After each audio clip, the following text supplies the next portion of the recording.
ပရိသတ်များအားလုံးပဲမင်္ဂလာပါရှင်ဒီနေ့ညမှာရှင်ပြန်ကစားသွားမယ့်ပွဲစဉ်ရဲ့ပွဲကြိုသုံးသက်ချက်တွေကိုတင်ဆက်ပေးကြပါမယ်ဘုံမောင်းနဲ့အေဗာတန်နှစ်သင်းစလုံးကထိတ်ဆုံး10သင်းပြမကဖြစ်တယ်လို့အဆင့်7နဲ့14ဆိုပေမဲ့သူတို့ကြားတတ်မှတ်တာကွာပါတယ်ရှင်ဒီထဲမှာဘုံမောက်ကအခုရသည့်အိမ်ကွန်းစွာတဲ့အသင်းဖြစ်ပြီးတော့နောက်ဆုံးပရီးမီးယားလိဂ်အိမ်ကွန်း9ပွဲစလုံးမှာဆိုရင်လည်းမရှုံးခဲ့ဘဲနဲ့3ပွဲနိုင်ထားတာပါအေဗာတန်ကတော့နောက်ဆုံးအဝေးကွန်း2ပွဲဆက်မရှုံးခဲ့ပေမဲ့အဲ့ဒီအရင်အဝေးကွန်း3ပွဲဆက်ရှုံးခဲ့တာကြောင့်သူတို့ရဲ့အဝေးကွန်းခြေကတော့မတည်ငြိမ်သေးပါဘူးဒါပြင်အေဗာတန်ဟာဘုံမောက်နဲ့နောက်ဆုံးတွေးဆုံမှု17ပွဲမှာဆိုရင်လည်း9ပွဲတောင်ရှုံးထားပါတယ်တရီ80ကျော်ပေးထားတဲ့ဘုံမောက်သားတွေနောက်ကိုပဲလိုက်ကြတာပေါ့ရှင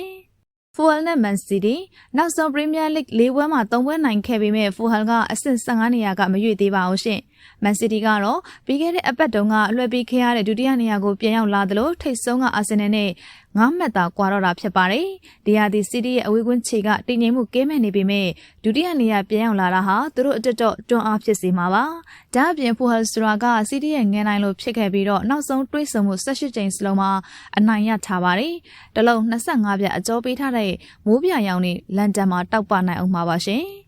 Newcastle နဲ့ Spa အဆင့်73ဖြစ်နေကြတဲ့ဒီဟာဒီချန်ပီယံလိဂ်ပြိုင်ပွဲဝင်2သင်းရဲ့တွေ့ဆုံမှုဖြစ်နေပါတယ်။လက်ရှိမှာ Newcastle ရဲ့အင်ကွန်းခြေကရက်တက်မြဖြစ်နေပြီးတော့ပြိုင်ပွဲစုံနောက်ဆုံးအင်ကွန်း6ပွဲစလုံးကိုလည်းနိုင်ထားတာပါ။ပြိုင်ပွဲစုံနောက်ဆုံး9ပွဲမှာ9ပွဲရှုံးထားတဲ့ Spa ကတော့အကြဘက်ကိုရောက်နေပြီးတော့အဝေးကွန်း3ပွဲဆက်လည်းရှုံးထားပါတယ်။ဒါပြင်မြောက်လန်ဒန်ကလပ်က Glasgow နဲ့နောက်ဆုံးတွေ့ဆုံမှု9ပွဲမှာလည်း6ပွဲရှုံးထားတာပါ။စိန်ချင်းပတ်ကတလုံး150အကျော်ပေးထားတဲ့ငှက်ကြားတွေရဲ့အောင်မြင်ဖြစ်ပါကြောင်းရှင်။ဘာစီလိုနာနဲ့အက်တလက်တီကိုဇယားထိပ်ရောက်လာပြီးမြဲဒီဟာဒီပြိုင်ပွဲအရရက်မှာဘာစီလိုနာကိုမပေးရတဲ့ပွဲကလက်ချိုးရည်လို့ရပါတယ်။အဆင့်၄နေရာကတီကိုကလည်းပြိုင်ပွဲဆောင်9ပွဲဆက်အနိုင်နဲ့အတူအကောင်းဆုံးပုံစံရနေတာပါရှင်။သူတို့ကြားကနောက်ဆုံးတွေ့ဆုံမှု9ပွဲမှာလည်း၄ပွဲကနှစ်ဖက်သွင်းကို3ခုနဲ့ထည့်ရှိထားပါတယ်။3လုံးပြား60အရှုံးဆိုတဲ့ကိုပေါင်းစည်းကလည်းမနိုင်တာကြောင့်သွင်းကိုတွေနဲ့ဖြောပြနိုင်မဲ့ပွဲကြီးပွဲကောင်းဖြစ်မှာပါ။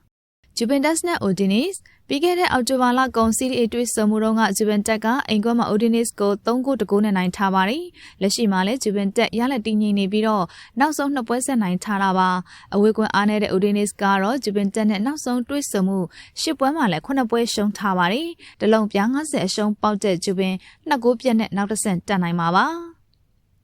ဂလပ်ဘတ်နဲ့စိန့်ပေါ်လီပြီးခဲ့တဲ့နိုဝင်ဘာအစောပိုင်းဘွန်ဒလီဂါတွေ့ဆုံမှုတော့ကဂလပ်ဘတ်ကအဝေးကွန်းမှာတော့စိန့်ပေါ်လီကို4ဂိုးပြတ်နဲ့နိုင်ထားပါတယ်။လက်ရှိမှာလည်းဂလပ်ဘတ်ကပြိုင်ပွဲဆောင်နောက်ဆုံး9ပွဲစလုံးမှာမရှုံးခဲ့ပဲ4ပွဲအနိုင်နဲ့ပုံစံကောင်းရရှိနေတာပါရှင်။နောက်ဆုံး4ပွဲဆက်ရှုံးထားတဲ့စိန့်ပေါ်လီကတော့အခုချိန်မှာတန်းစင်းစုံနဲ့ရောက်နေတဲ့ဘွန်ဒလီဂါကိုသာပို့ပြီးတော့အာရုံစိုက်နိုင်ပါတယ်။တလုံး85ပြအစားပေါက်တဲ့အင်ရှင်အရေးအောက်ကိုသာခိုလုံရမှာပါ။ဟာတာဗာလင်နဲ့ဂိုင်ဆာစလော့တန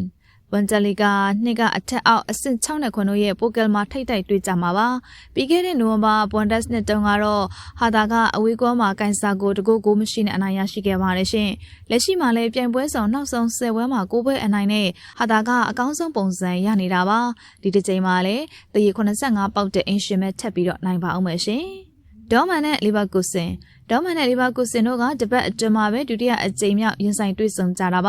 ပြီးခဲ့တဲ့စနေပွန်တက်မှာတွေ့ဆုံမှုတော့ကဒေါမန်ကအဝေးကွန်းမှာလီဗာကို2ဂိုး2ဂိုးနဲ့အနိုင်ရရှိခဲ့ပါတယ်ဒီဟာဒီမှာလည်းဒေါမန်ကအင်ကွန်းမရှုံးသေးပဲအင်ကွန်းပွဲအများစုကိုနိုင်ထားတာဖြစ်ပါတယ်တလုံးပြား80စားပေါက်တဲ့ဒေါမန်မိနစ်90အတွက်နိုင်ပွဲနဲ့နောက်တစ်ဆင့်တက်နိုင်ပါလိမ့်မယ်လစ်စင်နဲ့မက်ဒီဘတ်လစ်စစ်ကဒီအဆက်မှာဘွန်ဒလီဂါနှစ်ဇီယာအောက်ခြေတင်းကိုအိတ်ခံရတာပါဒီဟာဒီအင်ကွန်းမှာတော့လစ်စစ်အနိုင်မရတဲ့ပွဲမရှိသလိုနောက်ဆုံး2ဂိုးနှုန်းလဲသွန်းထားပါတယ်မက်ဒီဘတ်ကတော့နောက်ဆုံးအဝေးကွန်း6ပွဲမှာ၄ပွဲရှုံးထားတာပါနှလုံး35ပြအစားပေါက်တဲ့လစ်စစ်အနိုင်ဆုံး2ဂိုးပြတ်ဖို့ကမခက်ပါဘူးရှင်